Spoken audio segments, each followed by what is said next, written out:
Hello there carpologists, I'm Joe and today you join me at Legjobb in Belgium and I'm actually meeting up with Frank Warwick. I got here yesterday, caught up with them all and apparently it's been a pretty slow session. A couple of fish here and there but nothing prolific, but hopefully things will change soon because they've just changed their tactics.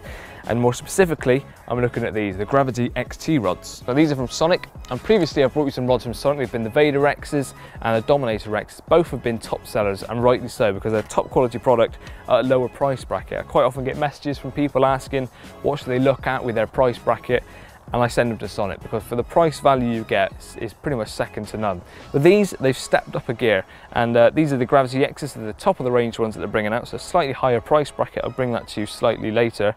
But some of the features on here just make them a bigger all-round rod. So cast far distances, you can cast accurately, but they're still a good play in action rod. So to give you a bit more of an idea of how these actually perform, I'm going to hand over to Frank, who's going to talk you through some of the cast capabilities because he can cast it far further than I can, and he's had a couple of fish already and hopefully going to have some while I'm here. But I'm interested to see how these perform. Hi guys, I'm fishing over in Belgium. I'm at a water that's it's quite a big water actually, very deep. Quite an interesting place, my first trip here. We got here and had a couple of fish first night, which was more luck than by judgment to be fair. Anyway, on this trip I'm using the new GravityXT Sonik rod, and first impressions are it's a very good casting rod. I've got the version here with the Japanese shrink rubber, anti-frap tip. It's got a parallel butt. On this instance I'm using 15-pound main line and a 45-pound leader, 4.5 ounce lead, and I've got to say I'm very impressed. It's quite new to me, this rod, so I've got to use it for more time really, but the first impressions are excellent, and it's got a good feel to it. When you're casting, some rods automatically instantly feel a bit sloppy or too stiff, but this has got a very good feel to it, so as I say, I'm very impressed, and we'll see how it goes during this session. Hopefully we'll get some more fish. As I say, they've been coming out at night, so you know we might not be able to get action shots in the day, but yeah, great stuff. It's impressive. One other thing that I've been told with these rods, I must say I found that before I go, is because of the design of the rod, they're very accurate. You know, they're not like a broomstick where you've not got any feel.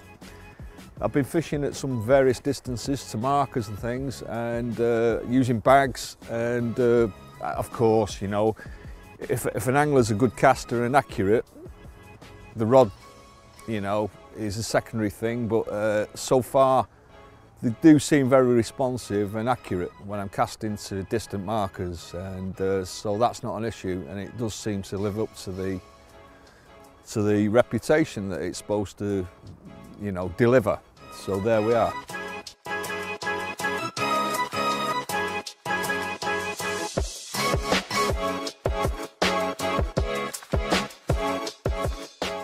Well, unfortunately my time here in Belgium is coming to a close. I've got to head on fairly soon, and the session's been pretty tough for Frank and his friends.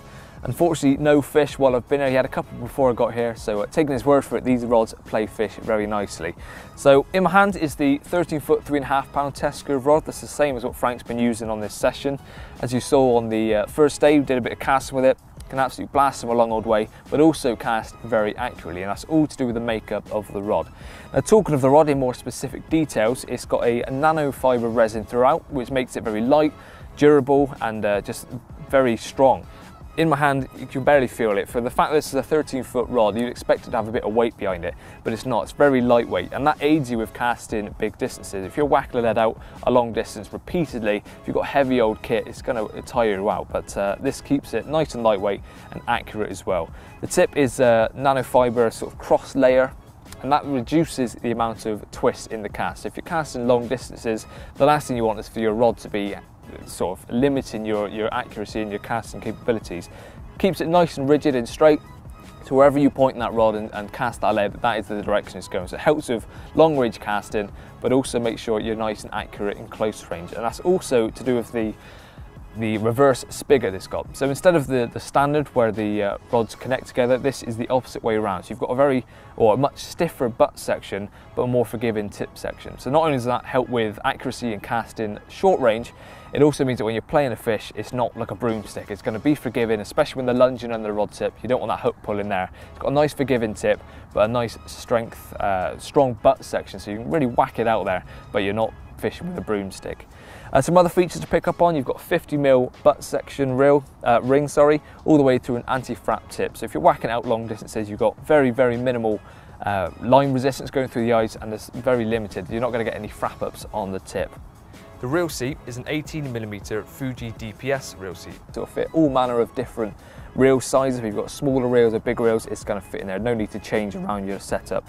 Down to a custom collar on here, just a nice little grippy collar, and that also ties in with the whippings below the eyes. Nice little flecks of matte gloss on the whole rod, and then gloss on the guides. So it just makes it a really smart looking rod all round. Moving down, you've then got the Japanese shrink wrap handle. This seems to be the most popular at the moment. Nice grip to it, really sleek looking finish. It's going to last a long time. It's not going to fade like maybe some cork steel or whatever.